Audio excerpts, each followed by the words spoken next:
भाजपा सरकार द्वारा बनारस के ऐतिहासिक मणिकर्णिका घाट को 10 जनवरी 2026 को अचानक ध्वस्त कर दिया गया है, जिसका जीर्णोद्धार वर्ष 1791 में माता अहिल्याबाई होलकर जी के द्वारा कराया गया था। ये स्थान माता अहिल्याबाई होलकर जी के लिए बहुत ही महत्व रखता था। इतना ही नहीं, वहां पर स्थापित माता अहिल्याबाई होलकर जी की पवित्र व ऐतिहासिक मूर्तियां भी ध्वस्तीकरण के पश्चात घाट के मलबे में दबी पड़ी है। ये कार्यवाही उस स्थान के ऐतिहासिक महत्व को पूरी तरह अनदेखा करते हुए की गई है। हम सभी कांग्रेस जन इस असाधारण कार्यवाही की कड़े शब्दों में निंदा करते हैं और इस घटना में शामिल लोगों के खिलाफ सख्त से सख्त कार्रवाई की मांग करते हैं। आज हम जो मणिकर्णिका घाट को तोड़ा जा रहा है, उसके विरोध में पूरे भारत देश के अंदर, उत्तर प्रदेश के अंदर एक चिंगारी है जो देश के अंदर ये लगा रहे हैं। उस चिंगारी को बुझाने का हम लोग काम कर रहे हैं। आज विकास फांसी के फंदे पर चढ़ गया है और मंदिर, मस्जिद, हिंदू, मुस्लिम और मंदिर के नीचे या तो ये मस्जिद ढूंढते हैं या मस्जिद के ये मंदिर ढूंढते हैं। ये लोग देश को बर्बाद कर रहे हैं। मैं आपसे वादे के साथ कह रहा हूं, आज हम क्षेत्र में घूमते हैं रेगुलर, जनता कहती है कि भाई साहब अब तो ऐसा लगता हूं दोबारा तो गुलाम हो गए। शिक्षा खत्म कर रहे हैं, क्योंकि अगर आदमी physically, mentally and economically weak होगा, आराम से गुलाम बनाया जा सकता है। स्कूल की पढ़ाई खत्म, गांव गली में शराब के ठेके खोले जा रहे हैं।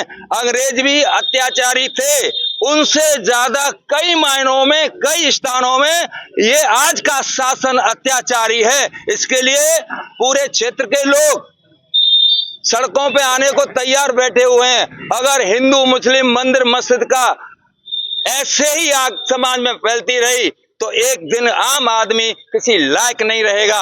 आज हम अभी ज्ञापन देने जा रहे हैं, इसके बाद एलडीबी बैंक से पीड़ित किसानों को अच्छी संख्या में लेकर के मैं दोबारा ज्ञापन देने यहीं पर आ रहा हूँ। मुख्यमंत्री कह रहे हैं ऐसा कोई मंदिर या कुछ नहीं तोड़ा गया, मूर्ति नहीं तोड़ी गई है। मुझे यही नहीं पता कि उत्तर प्रदेश में मुख्यमंत्री कौन है, क्योंकि एक संत वो होता है, मैंने उदाहरण सुने हैं कि बिच्छू को पानी से निकाल के फेंक रहे तो बिच्छू ने डंक मार दिया, लेकिन फिर भी निकाल के संत ने बाहर निकाला।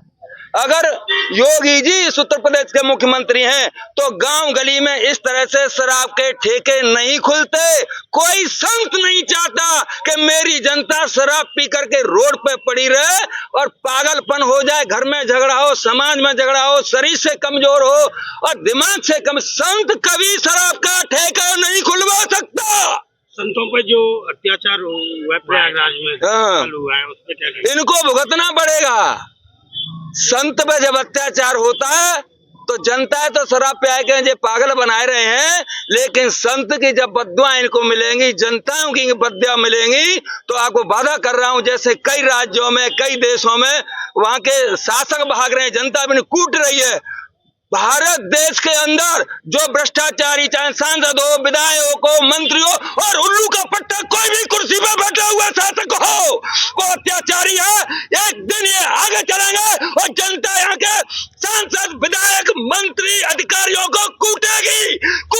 वादे के साथ कहता हूँ, इस कुर्सी में बैठा हुआ है, इस कुर्सी में बैठा हुआ है, इनको दिखाई नहीं देता।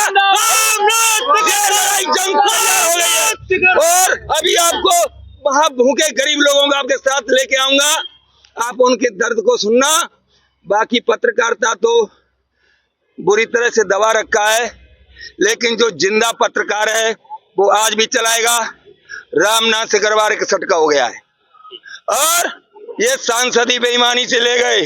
अगर आज मैं सांसद होता तो आपको परेशानी नहीं होती, इनकी हम ऐसी तैसी कर देते। भाई साहब, भारतीय जनता पार्टी की सरकार में और योगी जी के नेतृत्व में बनारस, बाबा काशी विश्वनाथ जी, बनारस की धरोहर, बनारस की विरासत, बनारस का इतिहास समाप्त करने का काम जो भारतीय जनता पार्टी की सरकार द्वारा किया जा रहा है, ये निंदनीय है।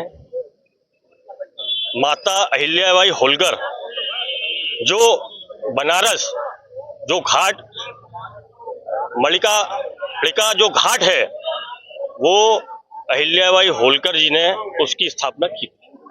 वहां उस घाट पे से माता अहिल्याबाई होलकर जी की मूर्ति को तोड़ दिया गया और योगी जी का एक बयान आया है जिसमें उन्होंने कहा है कि ये मूर्ति ये मूर्ति तोड़ी नहीं गई है, ये एआई द्वारा जो है बनाई गई है।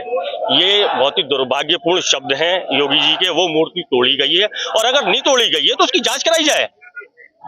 हमारी हिंदुस्तान की विरासत को समाप्त करने का अधिकार किसी को नहीं है। हम लोग आज ज्ञापन देने आए हैं इस विषय में। प्रयागराज पे क्या कहेंगे, साधुओं पर किस तरह से अत्याचार किया है? बराबर हिंदू और मुसलमानों की मुद्दे बात को जो रखते हैं, और मुसलमानों की आड़ में हिंदुओं पे भी अब अत्याचार हो रहा है। हिंदुओं पे अत्याचार हो रहा है। शंकराचार्य जो हिंदुओं के बड़े जगत गुरु माने जाते हैं, अब उनको भी नहीं बख्शा जा रहा है। ये सरकार बिल्कुल ही भ्रष्ट सरकार है। हिंदू मुसलमान के नाम पे दोनों ही समुदायों का उत्पीड़न कर रही है। जनता जागरूक हो रही है। आने वाले समय में जनता इनको आईना दिखाएगी।